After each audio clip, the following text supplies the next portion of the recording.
Hi, this is Ed LaFlamme, head harvester from the East Coast. And this is Lauren Howell, harvester from the Midwest. You know, now that I got you, I wanted to ask you about employee reviews. But how do you go about that? They you know, they just hold back their feel for it. Do you have a what do you tell your people so they can do it easier? Sure. You know, there's a lot of different formats out there, but harvesters love one called the 10-15 report. Ah, yes. And it's great. The 10 is the 10 minutes that the employee spends filling out the form. And it's a lot of questions that talk about how do they feel they're doing, how do they think things are going, and how the company can really help them and support them.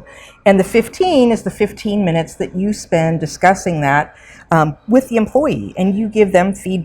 But I think it softens it a little bit because the employee's telling you from their perspective how things are going, and it opens the door just to some really great conversation. And so there's a lot of forums out there, but that's one that we really like. You just kind of catch them at the end of the day. Yeah. Hey, can I see you for a few minutes? Sure. You know, if you have the opportunity to grab a cup of coffee or lunch, but it can be at the end of the day too. It's much more casual. But you want to give them the chance to fill out the questions ahead of time. How often? You know, I think that really is, you can kind of pick depending on what fits your company. I think minimally you should be talking to your employees 2 or 3 times a year, not saving everything up till the end.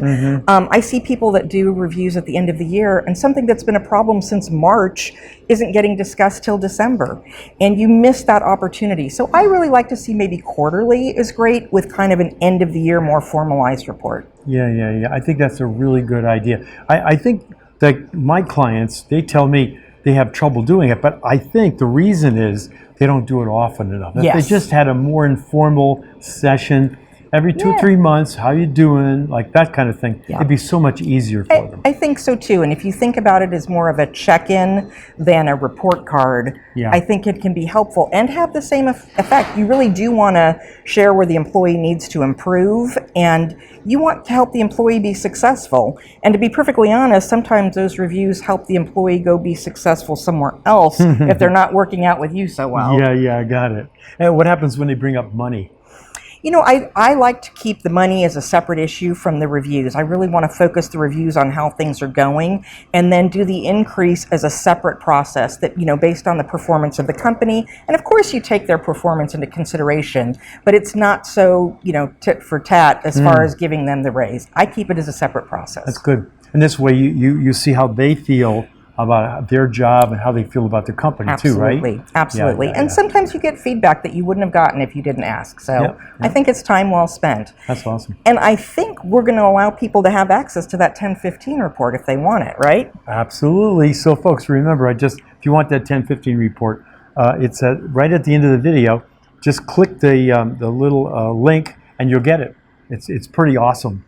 Harvester Bill has been using it for years and years when he was at Valleycrest, and now he gave it to all the harvesters, and we're giving it to our clients, and they're loving it. So use it. I think you'll... Great tool. Yeah, really is. So this is Ed LaFlamme, head harvester from the East Coast. And Lauren Howell, harvester from the Midwest. And I think if you use these techniques, it's going to really help you harvest your potential.